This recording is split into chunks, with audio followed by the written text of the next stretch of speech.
guys, this is Justin at the Survival Review, and I'm going to talk about Casino Royale, the 2006 version, starring Daniel Craig, just because I'm getting really excited for Skyfall, and I just want to review a couple James Bond movies. So, Casino Royale is the 21st James Bond movie, but it's the first one that's actually like a reboot. I mean, whereas you can say that the other Bond films are technically reboots because they've been going on for so long. This is the first one that said, "Oh, we're starting back at the beginning," which is a very interesting idea. And the film, well, there's a ton of backstory about why we waited for the 21st Bond movie to do the first Bond novel, and that's with all the rights things like it's crazy. This is the third film version of Casino Royale. The first one is a TV special, which actually I kind of mentioned in our Shining review. But it was a TV special in 1954 starring Barry Nelson. And then there was the 1967 spoof movie starring Peter Sellers. So ever since like Casino Royale TV special, the rights were all tangled up, and when they bought the rights to make the Bond films, that book was not part of the rights. So that's why I waited until now when we finally got the rights back in like 1999. And they didn't want to do it with Brosnan, which was a good thing. And they finally did it now. And this was Daniel Craig's first Bond movie. And the first Bond movie I saw in theaters. Actually, luckily, came out the same month, a month after I became a Bond fan, after I started watching the Bond movies.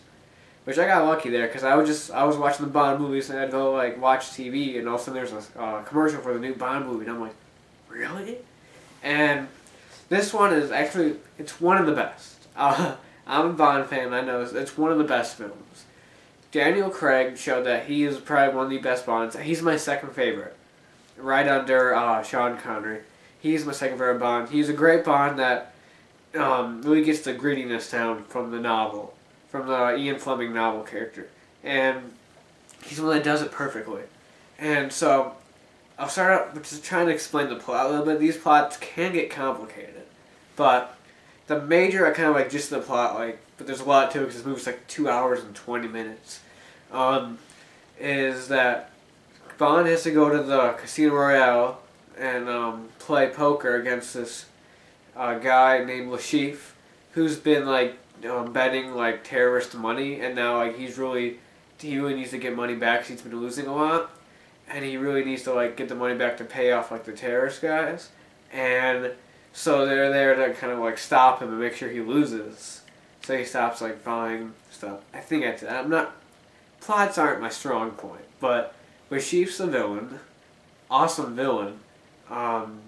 Vesper Lynn, that's the name of the Bond girl.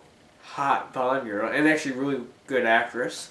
And yeah, the movie's not your typical Bond movie. One of the best things that I thought they did great was the gunbarrel scene, which it's always the beginning of the gunbarrel. It's always the opening shot of the movie, but this one just starts out without that. It just starts out with this black and white scene, this really dark scene of James Bond getting his 2 kills to be a 00. Which is in itself a great scene, and then they do it right after that scene. The opening scene has Bond confronting this MI6 agent who's been, not an agent, but he's a head of parts on MI6. He's been giving information to bad guys, I guess, and he talks and they start talking about the guy's contact who was Bond's first kill, the 00. You keep seeing flashbacks to this really brutal fight in this bathroom between Bond and the contact. And at the end, Bond kills the traitor, which gives him his 2 kills. And then right after that, it cuts back to the flashback, and you see Bond, after killing the bad guy, leaning down and picking up a gun. And right as that happens, you see the other bad guy still alive, and he gets up. And right as that happens, Bond turns around, boom, gun barrel.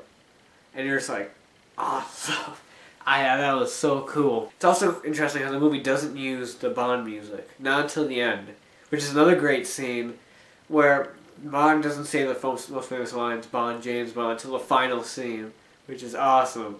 Whereas the final line of the movie, I won't tell you what happens, but he's just the name's Bond, James Bond. The theme kicks in, cuts the credits. Awesome. awesome. Now, a couple problems is the fact that the poker scene does kind of go on for a little bit long, and I'm not much of like a poker guy, and I don't know how to play it, and I don't play it, so I was a little, when I first saw the movie in theaters, I was a little bored, but that's also because I was little, but I still, they make it so you understand what's going on though. You're not just lost the whole game. You still understand like, oh, at this point, Bond's obviously losing here, and oh, he's starting to win now. You understand that. It's not just like hard to follow, it's just a little, goes on for a little bit longer than it needs to, than it really needs to. That's probably my major complaint about the movie. Like, there is so much good in this movie. The action scenes are great. There's a fair amount in there, too. The beginning chase, the opening chase where he kind of chases them through this, I forgot where, but it ends up like running into this construction zone. Bond's chasing this guy, this bomb maker, who's a really like agile and fast, and it's just intense stuff. Then after that, there's this chase scene like at this airport, which is another great scene. And the ending action scene isn't as I don't think it's as good as the other two, but it's still a really fun scene in Venice with this house that's slowly like falling and it's like all in the water, so it's like slowly crumbling down, which is just some great stuff. Now the thing about Craig's Bond that makes him so great is the fact that you really feel like he's a character.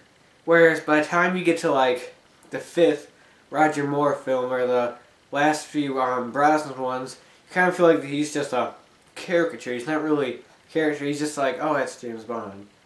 He just has to have all the qualities as Bond. That's it. But this one really had him be a developing character, and you see all his qualities. You get into his psychology, which is really interesting, cause that's always a cool thing to go through, like about that, to learn more about that character, which you don't do much in some of the other films, in a lot of the other films. This one really develops his character, and you see like, you learn a lot about him, and it's really interesting. And Craig's performance is great. I mean, there's a few kind of funny lines, and he delivers them pretty well.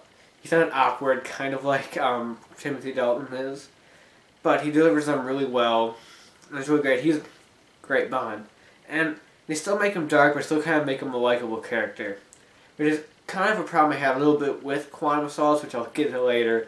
The fact that they made him a little too dark, a little too just bent on like destruction, which just felt a little weird, but great Bond. I liked how Judi Dench came back as M. She was M in the Brosnan movies, and they could have easily just recast her as new M because it's a reboot, but instead they brought her back, which really adds much because she's a great actor, and she does her part really well. Another thing I like is how the opening credits are actually different. Usually it's like the silhouetted, like naked women moving around, and I have no problem with that, but they never made real like interesting sequences that I'd want to watch. I always find myself just kind of like, oh, okay, cool. This one has much more to it, and there's a little bit more going on to it. It's actually a pretty fun sequence to watch.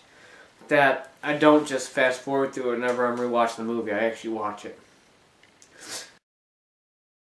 So that's Casino Royale. One of the best Bond movies of them all.